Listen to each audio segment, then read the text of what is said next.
त्या राजाच्या नसा नसात नित्य आहेत. अन्यायासमोर न झुकण्याचे ते विचार आजही सत्य आहेत.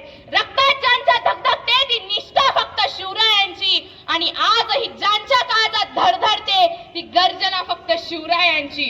सन्माननीय व्यासपीठ, वंदनीय परीक्षक आणि माझ्या समोर बसलेल्या शिवप्रेमी मावळ्यांनो, आज या वक्तृत्व स्पर्धेनिमित्त मी ज्या विषयावर माझे विचार मांडायला उभी आहे तो विषय म्हणजे छत्रपती शिवाजी महाराज आणि आजचा युवक. मित्रांनो, मी इथे छत्रपती शिवाजी महाराजांचा केवळ इतिहास सांगायला उभी नाही, कारण तो तुमच्या माझ्या नसा नसात भिनलेला आहे. मी इथे उभी आहे माझ्या समोर बसलेल्या या प्रत्येक युवकाला एक प्रश्न विचारायला. मित्रांनो, आपण दरवर्षी शिवजयंती साजरी करतो, गगनभेदी घोषणा देतो, पण विचार करा, ज्या युवकांच्या खांद्यांवर उद्याचा महाराष्ट्र आहे त्या युवकांच्या दैनंदिन जगण्यात छत्रपती शिवाजी महाराज कुठे आहे?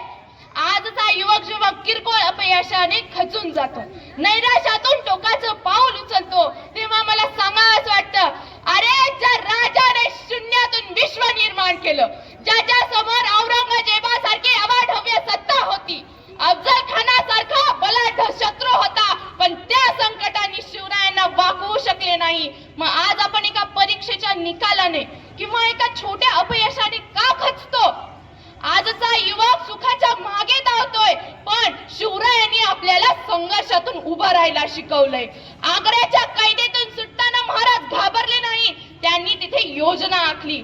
आज आपल्या समोर एक संकट आलं तर आपण रडत बसतो, पण शिवरायांचा मावळा तो असतो जो संकटांच्या डोळ्यात डोळे घालून विचारतो, बोल तुला हरवू कसं? आजचा युवक सोशल मीडियावर शिवरायांचे स्टेटस ठेवतो, पण त्याच डिजिटल जगात जेव्हा एखाद्या स्त्रीबद्दलची चुकीची टिप्पणी होते तेव्हा तो युवक गप्प का असतो? कल्याणाच्या सुभेदाराच्या सुनेला आई मानणारा माझा राजा होता.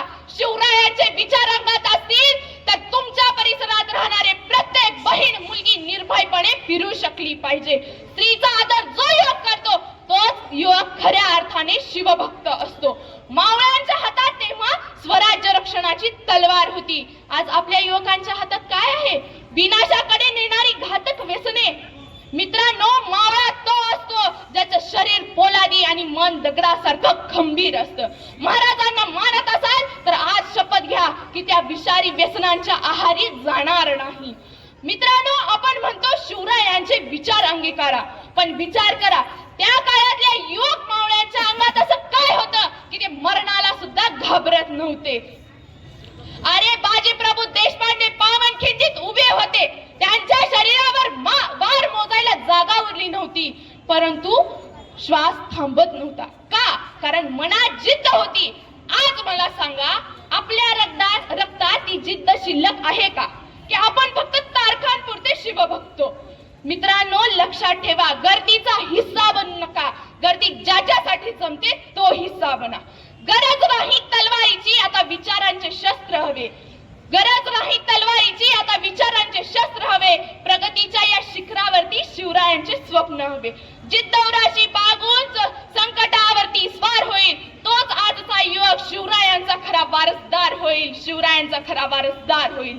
आजचा युवक फक्त स्वतःचा विचार करतो, पण शिवरायांनी कधीच स्वतःसाठी महल बांधले नाहीत, त्यांनी रयतेसाठी किल्ले बांधले. शिवरायांचा विचार सांगतो, समाजासाठी आणि राष्ट्रासाठी तुझे योगदान काय? शेवटी जाता जाता माझ्या युवक मित्रांना एवढंच सांगेन, इतिहास वाचणारी मुलं मोठी होतातच, पण इतिहास जगवणारी मुलं जग बदलतात.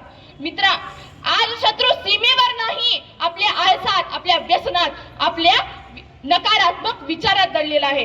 ज्या दिवशी तुम्ही अंतर्गत शत्रूंना पराभूत कराल त्या दिवशी तुम्ही खऱ्या अर्थाने शिवभक्त व्हाल. अरे ज्याच्या एका ललकारीने दिल्लीचा तख्त हादरलं त्या राजाचे वारसदार आहोत आपण. मग खचून जाणं आपल्याला शोभतं का? अजिबात नाही. स्वतःमध्ये एक असं वादळ निर्माण करा की तुमच्या कर्तृत्वाची साक्ष खुद्द सह्याद्रीने दिली पाहिजे. शिवाजी महाराज एक व्यक्ती नव्हते, ते एक ऊर्जा होते. ती ऊर्जा आमच्यात आहे, फक्त स्वतःला ओळखण्याची गरज आहे. दगड झाले तर सह्याद्रीचा होईल, माणूस झाले तर शिवरायांचा मावळा होईल, आणि पुन्हा जन्म घेतलाच तर या महाराष्ट्राच्या मातीतच घेईल. बोला छत्रपती शिवाजी महाराज की जय. जय जिजाऊ जय शिवराय. धन्यवाद.